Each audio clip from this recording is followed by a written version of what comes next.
Welcome to this very special edition of the KJ Masterclass Live, the show which ensures that you profit from your time spent here with experts, either through their industry insights, information, or simply learning from them. And joining us live from Sydney, Australia is Joseph Azar, tech-driven strategist, serial entrepreneur, managing director at Azar Consulting. Welcome to the show, Joseph. Thank you, AJ, for having me. Absolutely, absolutely. And we'll be talking on business, tech, and startups. And that's where you have a lot of expertise. 23 years of experience in the software and tech industry. You and now you provide virtual CTO services to startups and SMEs, helping them design, develop, and launch innovative products and solutions. So first, to understand from you, with 23 years of experience in software and tech industry, where do we stand in terms of tech today? Is it going to be all about AI, or there will be anything more about tech, because it's all AI at the moment?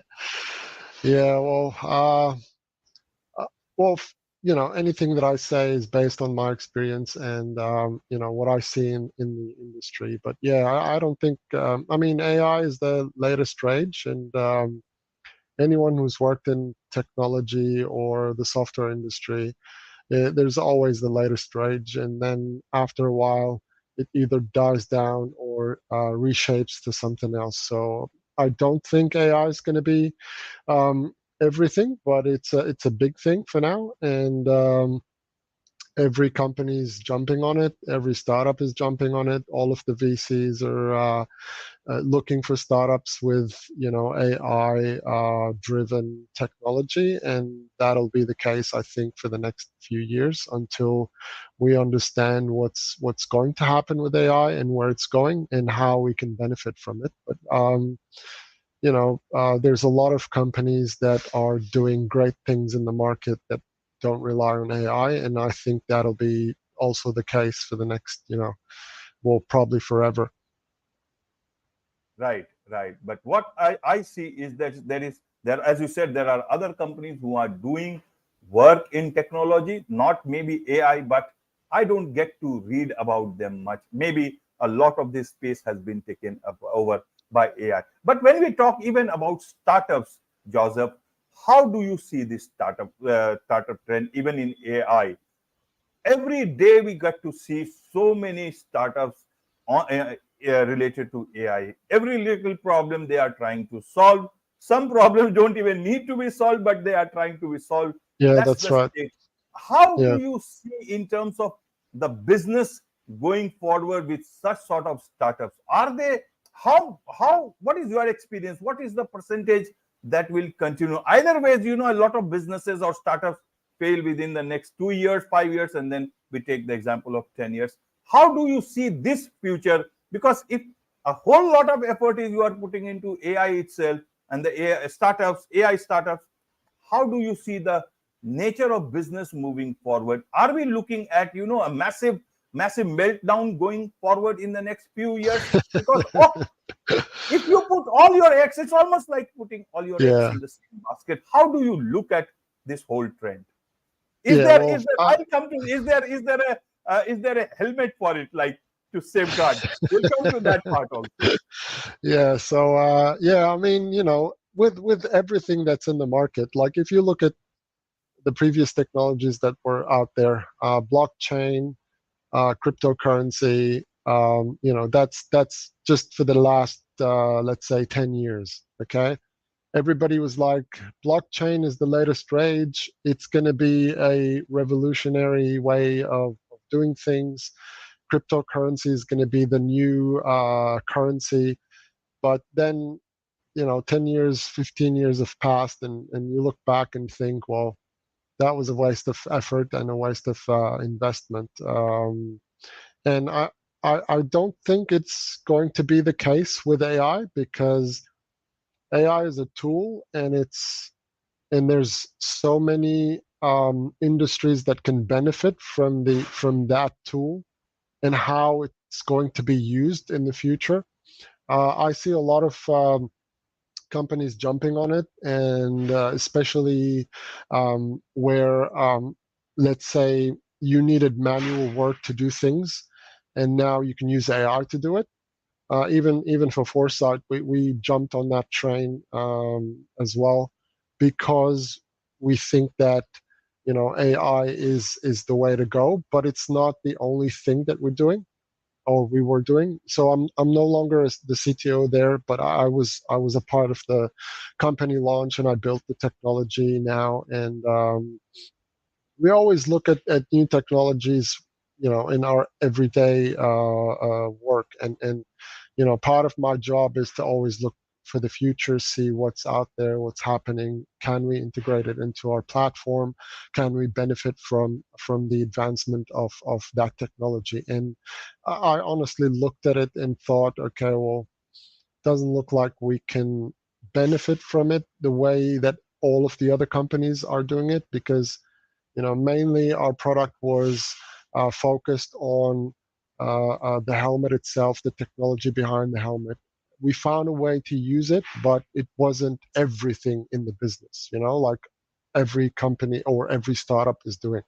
So if you look at the current industry, you can see stuff like you said. There's no need to use AI in solving a problem, or there isn't a problem to solve at all. We just slap the AI logo on it, and we hope that a VC comes in and gives us money. And I think that's a bad way of approaching technology. You have to always find a problem to solve before you can solve it. And if it happens, to be, if AI happens to be the way to do things, then great. If not, you shouldn't take it as the main focus. It should always be a means to an end, not the goal itself. If that makes any sense. Absolutely, it makes a lot of sense, whole lot of sense indeed, coming from you, Joseph. So that's why my next question is to a lot of startups who are getting into this line and are looking to make a difference. Some genuinely, some maybe just joining the bandwagon. What would you like to tell a lot of people? These are young people. What would you like to talk purely from a startup point of view? You talk about why startups succeed, many of them fail. What would you like to tell them, at this point in time when they are putting all their heart and soul into developing something in their own eyes, something worthwhile? As a business, what should they look at? What should they be careful about? Is it different than any other startup? And will it be a very different ball game in terms of tech startup? Yeah, so I guess the first thing that I focus on is trying to discover what this startup is trying to solve. What problem are they trying to solve? And that's basically the most important aspect of the business. Then I look at how they're trying to solve it. Okay, is it something that can be automated? Is it something that can be scaled? And lastly, I would look at the team, right? The team is the most important part of the business. So if the team is not grounded, if they don't know how to learn, adapt, and scale, that would be a problem. So take any startup out there. You look at the team and they're doing things manually, or they don't understand how to, let's say, accelerate the rate of doing things in their business. And that's for me, it's a red flag, because there's no way for them, once the business gets to, as long as you're working with 100 users or 100 subscribers or 1,000 subscribers, it's fine. But when you get to a scale of 100,000 users, you need to be able to react differently, because doing things manually doesn't cut it, right? So that's one of the things that I look at. And my advice to startups is, before you jump on the startup bandwagon, ask your friends, ask your colleagues, take their advice in the business idea. and sleep on it. Okay, because every time you come up with an idea, you think to yourself, this is the best one. It's going to be $1 million idea. But if you sleep on it and wake up the next day and think, okay, it is a good idea, um, then the next day you wake up again and you still think it's a good idea, and after a month you still think it's a good idea, then you're on to something. But if well, my advice is doubt yourself. If you doubt yourself, well, doubt yourself in just that aspect of the business, not in everything. But if you doubt yourself and keep asking those questions day in, day out, and keep coming back to that same result, then you've got a good idea. Then invest time in implementation. Before that, just keep it an idea, write it on a notebook, ask your friends, see what they think, ask your family, see what they think. If everybody you've asked, at least 60 or 70% of them told you it's a great idea, then, potentially you've got something there. Otherwise, just go back to the drawing board. Absolutely, absolutely, Joseph. Well explained. Now let's understand it from this way. As a virtual CTO services that you provide to startups and SMEs and other, what are companies coming to you for? That will give us a sense of what they are expecting from you, because you are a certain you are a Yeah. you are a different sort of a CTO. So I want to understand what makes you different, because that is where the real aspect, what they come to you and what makes you different, so that you bring that difference to their lives, Yep. to understand where the trend at the moment is going. Yeah. So, I mean, I haven't met all of the virtual CTOs out there. I can't say for sure what makes me different. What I think makes me different is the fact that I'm something that I like to call technology agnostic, in the sense that there's no specific technology that I focus on. I'm more goal oriented. So I always think of how to solve a problem the fastest way possible, regardless of what the technology I'm using is, and then try to reverse back to the beginning, right? So a lot of, let's say, virtual CTOs that I've met, they always focus on what they know best. Okay, some of them use C Sharp, Microsoft tech stack. Some of them use open source tech stack. You know, they're focused on the technology itself or the tech stack. What I do is I strip that out of the equation and I focus on the goal and how to achieve that goal, regardless of what the technology is. And I think I'm a bit blunt when it comes to telling customers what they don't want to hear.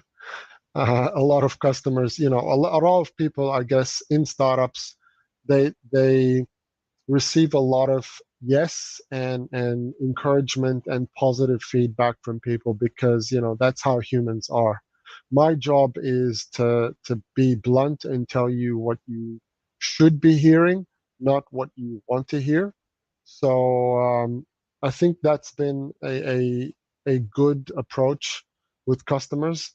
And even though I lose some of the customers that I work with because they like somebody to tell them, yes, your product is awesome and you guys are doing an awesome job. My job is not to tell you that. My job is to tell you the facts and the science, and tell you where your business is lacking, what areas you need to improve, what areas you should stop focusing on and turn into a different direction. And I think that's been working out with the majority of my customers. Right. And what is it that they are coming for nowadays? What sort of technologies that they Yeah. discuss? So I've got a business that has a cybersecurity MSP services. Um, the type of things that I'm working with them on is business process automation, and that's one of the companies. Another company is building uh, uh, an advertising lead generation or lead capture platform in the UAE. There's a lot of different projects that I'm working on now. Some of them are under NDA, which I can't disclose, but let's say they're in the hardware industry. Um, for the past 5 years, I've been working with hardware because of foresight, and honestly, it's difficult to work with hardware, especially when we pass through pandemic, shipping and chip shortages. It kind of traumatized me, and I'm trying to a bit move out of that industry. I still get customers wanting to build stuff that are hardware driven, but I'm trying to focus on software mainly because because of there's no long lead time components to order, and there's no delays from manufacturers. Right, right, Joseph. Now, let me ask you one thing here. You Yep, are one who prioritizes empathy, and you yep, are into the tech industry. I People am. say that, this tech, all this tech and automation is taking away the empathy part of it. Bots are dealing with human beings. You see the state of customers care and customer support nowadays, and it's a problem globally. How do you see then AI going forward, the future of humankind, in this sense, that about feelings, about understanding the customer, or is it about that this chat AI will only create bots and we will all be just talking with bots all the time, and never getting a problem solved ever? Good Because question. Yeah, company management seem to be isolating. I ask this question whoever I talk. Company management, and especially the middle level, even lower middle level, except for the bots, nobody seems to be accessible nowadays. 10 years back, my own experience would have been, if I had a problem with anything, somebody at a senior level would immediately uh, come up and talk to you, try to understand it, and also try and solve it. How do you look at it? Let's look at the future of humankind from this yeah, aspect. yeah. Well, that's a very good question, AJ. I guess empathy, is a focus. It's not my main focus. I focus on understanding all of the aspects of the problems that we're solving, right? So when it comes to managing a team, you need empathy to understand where your team is coming from, how to resolve that problem. When you're dealing with customers, you need to understand what their pain points are, how you're trying to solve them, whether or not you were able to solve them, and how to lead to a positive outcome. Um, and yeah, you're right. I mean, AI is not, well, from my end, I don't think AI is going to do a good job in for now in the customer support or sales aspect of the business because they're not built to understand emotions, or eventually they will, but at the moment technology is not there for it to be able to deduce what a customer is feeling.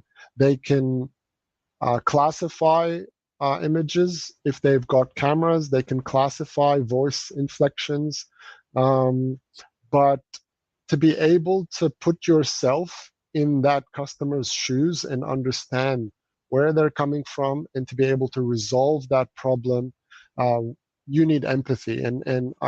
For now, I don't think you can teach empathy to AI. Maybe in 5 years, 10 years, we never know.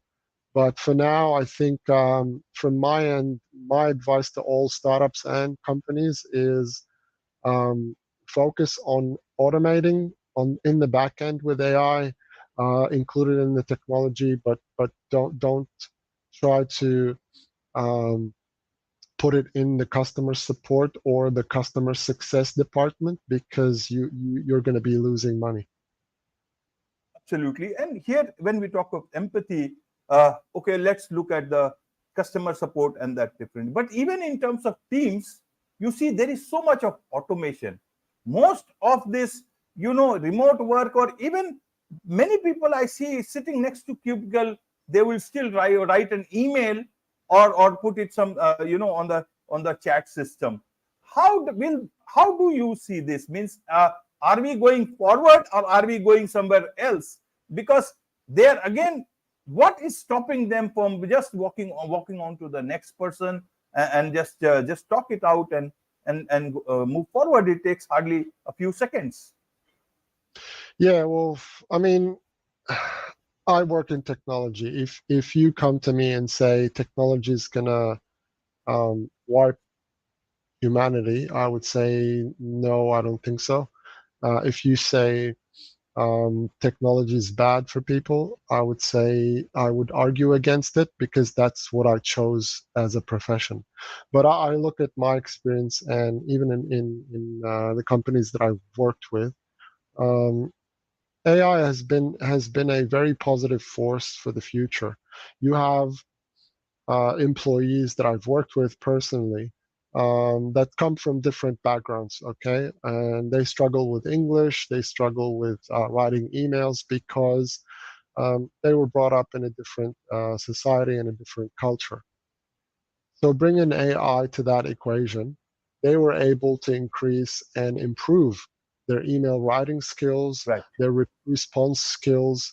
And so if you look at AI, it has been a positive force in the community and in businesses in general, right? So, but then again, you look at ChatGPT, you ask a question, and you read the response, you realize that the response is not correct, right? But you only know that because you have the experience to assess what the Absolutely. outcome was, right? So you can't rely 100% on the response that you get. So, in that being said, you cannot replace employees with that experience to be able to determine whether or not the AI response was good or bad, right? So, even if you use AI for anything in your industry, you still need to look at the response and vet it whether or not it's a good response or a bad response, even in programming. And I guess I was in a small meeting with GitHub Copilot team, and the question that I asked is, okay, well, it can write code, but how do you know if that code is actually good enough to push to production? Okay, and his response was, well, sorry, it's not, the job is not to do that. The job is to make your life easier, but you still need to read the code to make sure that it actually does what it's supposed to do, and it doesn't have any problems, right? And that's, I think, tools are there to enhance your life, not to replace your life. And that's how I approach everything in technology. Absolutely, absolutely. Even I understand, that AI is very good, and my own experience is, as long as we keep the human part, the technology revolving around the humans, and not the humans revolving around the technology. Whatever Exactly. technology is, that Yep. will be the, I guess, the safest bet. But there is so much to learn as we go. Machines are learning more about us than perhaps Yep. we are learning more about ourselves, and maybe also the machines. But be that Yeah, as it that's may, right. people who would want to, connect with you, know more about you, learn more from you, and also engage with you professionally, what's the best way for them to do so? So there's two ways for now.